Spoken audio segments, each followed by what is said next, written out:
I'm Caitlin and welcome to the Lit Review. Today we are filming my TBR game, LitLand.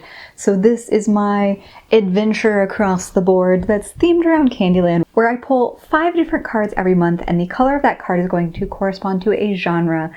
And I don't get to buy books on this channel until I make it all the way up here to the book haul. So that's the gist, but if you're interested in seeing where we started with this game, it's almost a year old, but not quite. We still have a couple of months before it has its 1-year anniversary. If you want to start from the very beginning with me, I will link the playlist up in the cards and down below in the bio. But if you watched last month's, you know it was not kind. So I am now afraid of this board in a way I wasn't before. We're gonna see how this goes. Before I get into the actual gameplay of anything, I want to say a special thank you to the 2 people who consistently inspire me with their own TBR games. And I've met so many other wonderful people who have also taken the same inspiration to make their own TBR games, but to me, the 2 that always deserve the shout-outs are Becca from Becca and the Books and Cody from Cody's Book Corner. Their TBR games have been a constant source of joy and inspiration for me. So on the off chance you don't know who either of those 2 wonderful humans are, I will link them down in the comments below. Also, as information, I will be participating in the Buzzwordathon, and this month's theme is a color. So just like last month, I'm going to give you 3 options and you can tell me which one you think is most interesting, but I will do that at the end of the video, and that way y'all can help me kind of choose a book, or at least guide my picks a little bit. So there's that one, and then just to check in with you and keep everything honest, keep everything good, we had 5 books to read in January. 3 of them are right here, and these 3 are completed. I also finished the ebook of A Color Purple by Alice Walker, and the physical copy that's missing is Well of Ascension by Brandon Sanderson, because I am still reading that one. So it's gonna take me a minute. He's a dense dude. But the way that works on this channel is as long as I've started it and made some kind of progress, I can roll it over into the next month, no problem. So there won't be any punishments. The important part is we're starting February off with a clean slate, no punishments. 1 rollover, but no punishments. And so that means that we get to take the 5 polls as intended. I am a little afraid of this game. I said it before, and I'm gonna say it again. I don't know where we're headed with this one. Because last time it hurt me so badly. But let's just get into it and see how this goes. Okay, so this is our disaster of January. You can see I had to pull a lot of challenge and stuck squares, but we did end on this one orange, which is where Wilbur is, right there. So these are going to go right back here on our pile of used cards. This is the deck that was last shuffled in September. Used cards, challenge squares for the little pink numbers that we had so many of last time around, and then the stuck squares, which I use for either the little dots here or if I have to take a punishment.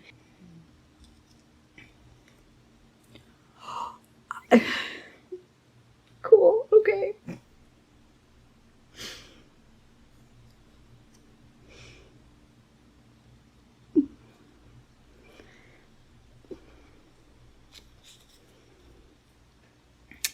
Book with an animal on the cover. All right. I'm sorry, what? We went backwards again? I didn't think that was possible. But it is, because we got a miscellaneous. And when I encounter these challenge squares, I pull a challenge card. As you've already seen, this one says book with an animal on the cover. So that's what this little delight is. Also, a couple of you have given me some really good suggestions for how to handle the apparent shuffling issue that I have with these handmade or homemade cards. So I'm exploring a couple of options. I like a lot of your suggestions. I'm going to figure out what works best for me the next time I shuffle, but for right now, this is what we're stuck with.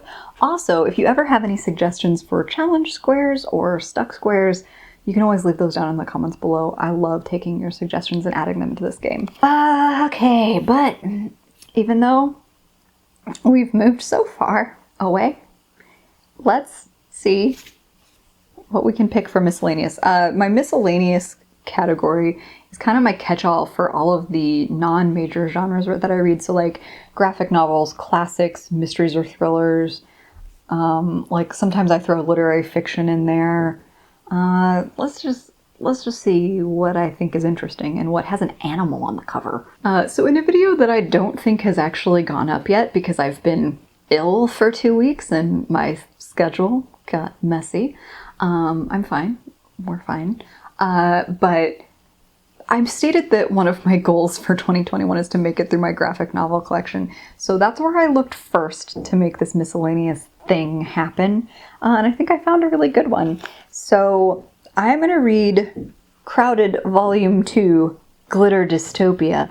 And I'm going to read off all of the fine people whose name are below the title. There's a lot of creative talent that goes into making a graphic novel happen, so I'm going to read them all out.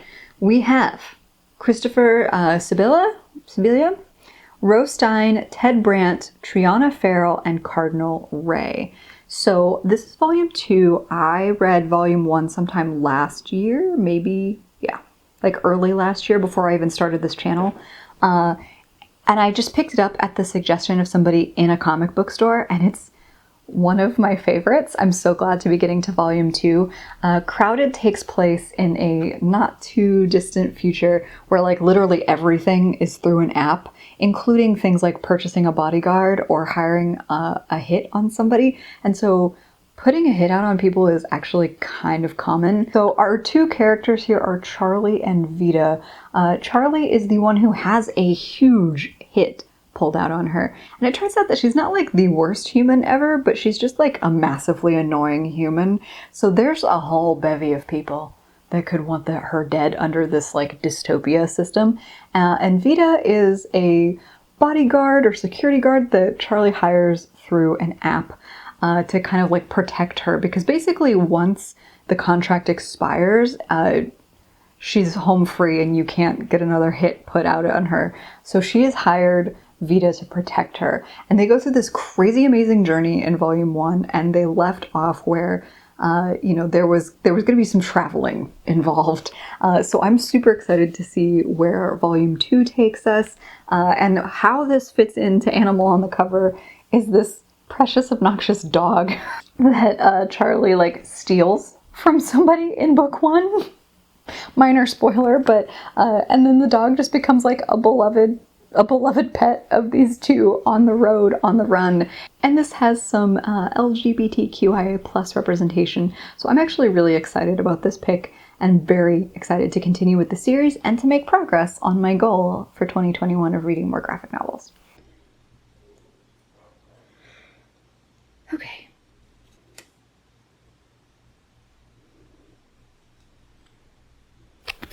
Well, dang, we're just double dipping with the miscellaneous. So again, 1 purple.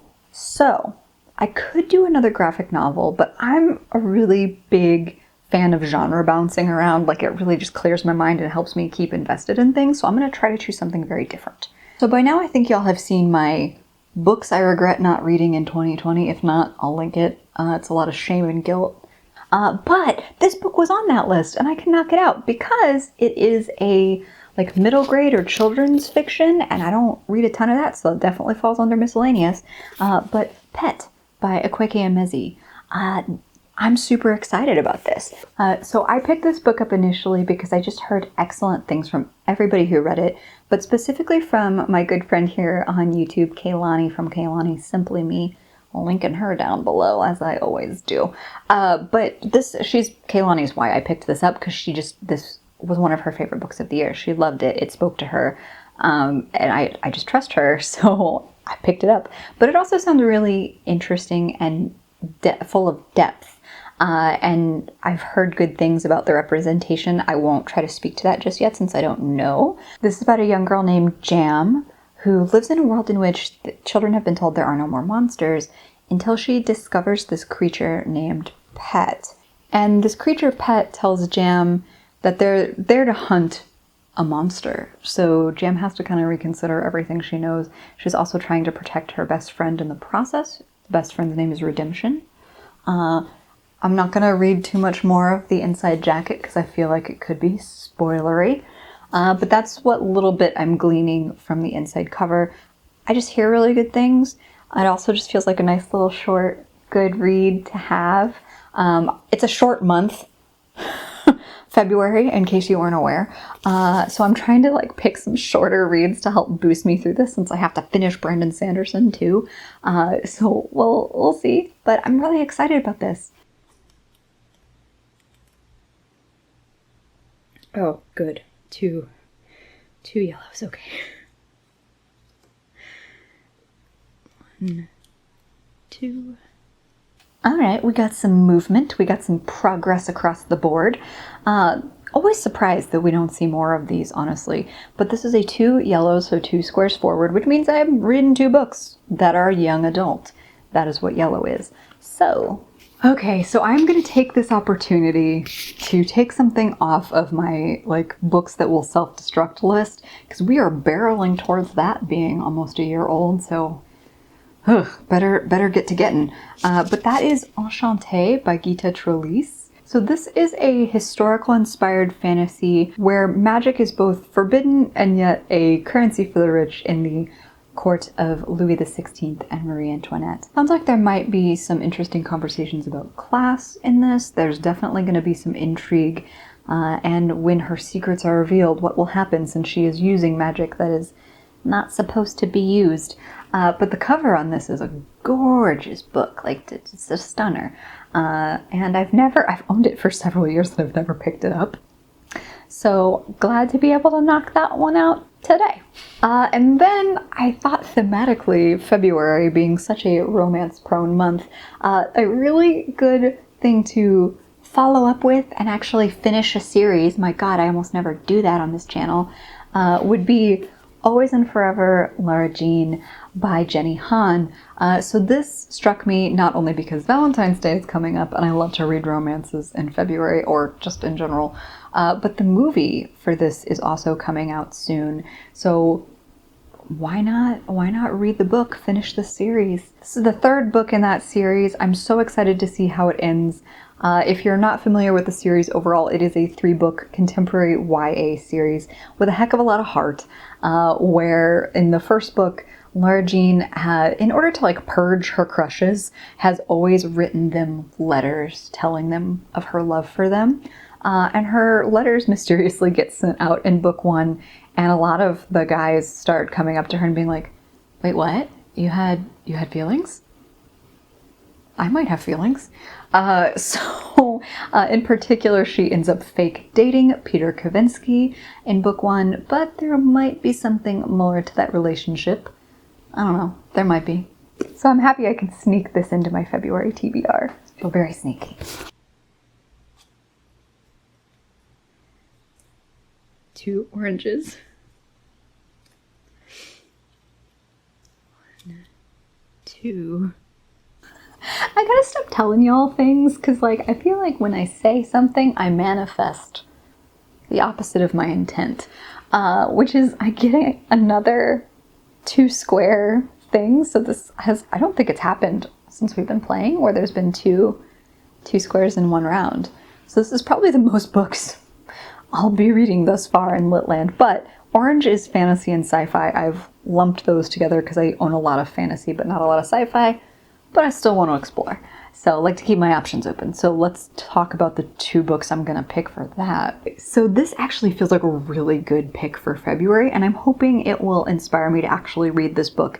It's another one from my These Books Will Self-Destruct list, but that is Crosstalk by Connie Willis. So in this world, there is a surgical procedure that you and your partner can undergo that's supposed to link your minds and increase empathy and like strengthen the romantic bonds. And it's like really popular to do this when you've found your person. So main character Bridie is stoked when her boyfriend suggests it before going with the marriage proposal route. And so they undergo this procedure, and then she wakes up and somebody else's voice is in her head. It is not her boyfriend's, it is another man's voice. So she starts to have all these intimate connections and neural links with somebody who is not her romantic partner. And this really calls a lot of things into question and potentially leads to some confusing feelings. So it's actually like not a super thick book, but it's a bit denser than I would have guessed based on that description. I'm kind of curious. It sounds like a really good book to be reading in February, and hey, taking another one off of that list of self-destructing books. And then for my second pick, again, because I have a lot of books that I'm now trying to read in February. I just got done telling y'all it was a short month. But what I think I'm going to do is pick another kind of shorter book that has really been one that I've been thinking about a lot, and that is Before the Coffee Gets Cold by Toshikazu Kawaguchi. So I have heard really good things about this, in particular from Emma from Drinking by My Shelf. She really, really liked this book. And I've wanted to read a little bit more translated fiction. It's not a hard set goal for me this year, but I want to just kind of keep broadening my horizons as I keep growing as a reader. And this just seems like a really cute premise. So there is a coffee shop where you can time travel, but you can't leave the cafe and you have to return to the present before your coffee gets cold. I know that there's also a other set of stories within this world that I think either just came out or is going to come out. So, you know, there might be some more to explore if I end up liking this. But I'm very excited about being able to add this to February's TBR. Okay. This is good at least. Okay.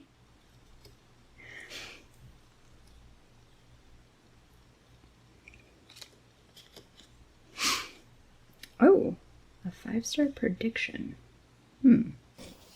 What is happening? Oh my god, another one. We have to be out by now, right? Like, I think there's maybe one more. Oh god, there's maybe one more. But this is fantasy and sci-fi, which is good. You know what? This puts us almost where we were at the beginning of January. This undoes January. There is a 5-star prediction challenge attached to this. So a fantasy or sci-fi book that I think I will give 5 stars to. I haven't done a new 5-star prediction video since my first one almost a year ago.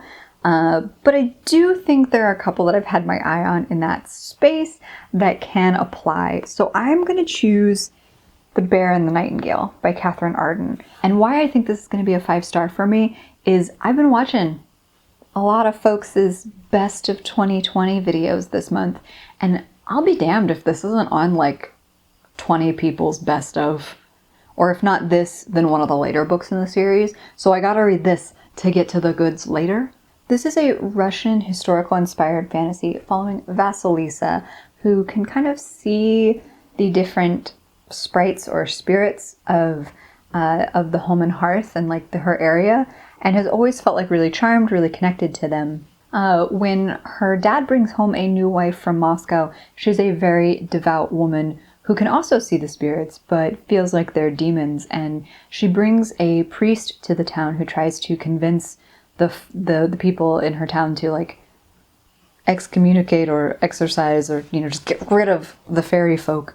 And they start to do it. They convert to Christianity and kind of leave their old traditions behind. But what ends up happening is that leaves the town vulnerable to something much darker, because it turns out those spirits were protecting the town against something bigger and badder. So there's a mysterious threat in the darkness. I also hear there is a romance in this that is just like end game. So I'm really excited to start this series. I really hope it will be a 5-star, but we shall see. All right, so I am reading 7 books plus finishing Well of Ascension by Brandon Sanderson in February. This is the most I think we've had, or is at least tied for the most we've ever had on LitLand. So these are the ones that I will officially have to read for February. So wish me luck. But before I let y'all go, I do want your help picking out my book for Buzzwordathon. The Buzzwordathon is all year long, and you can do it one of two ways. You can either try to read as many books with that word in a week span. It's always going to be from like the 1st to the 7th of that first week of the month. And then there's the way I like to do it, which is just at least one a month with that word in it. So I like to give myself the month, especially when I have to read like 7 others. So the prompt for February is a color, just any color in the title. So I have 3 selections here that have a color in the title, and y'all can let me know down below which one you're most interested in seeing me read. Now, I will say that I'm not hard and fast sticking to everybody's recommendations, because last month I read the shorter of my 2 options that y'all were interested in, so I may take some leeway depending on my mood or depending like how much time and space I really have to read a book. But I do take your opinions into account and try to prioritize those books.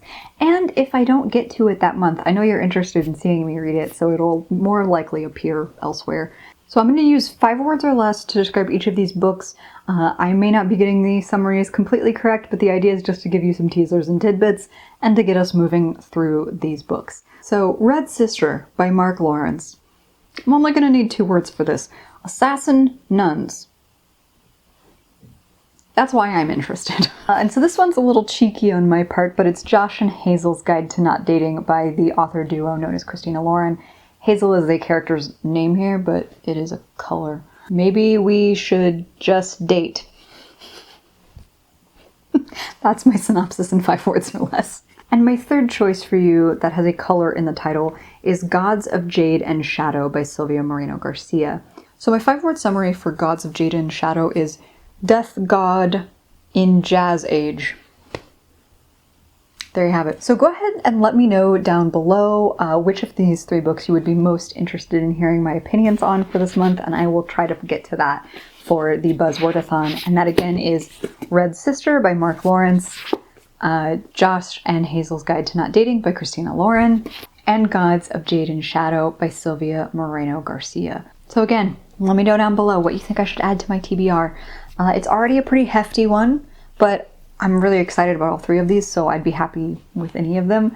And we'll look forward to your suggestions and guidance. We went through a lot this month. There were some lows, there were some highs, and somehow I'm going to have to read 7 books. We're going to see how that goes. Thank you for spending time with me. I hope you have a fantastic reading day. Like and subscribe if you'd like to see more from me or this channel, and I'll see you in the next one. Bye!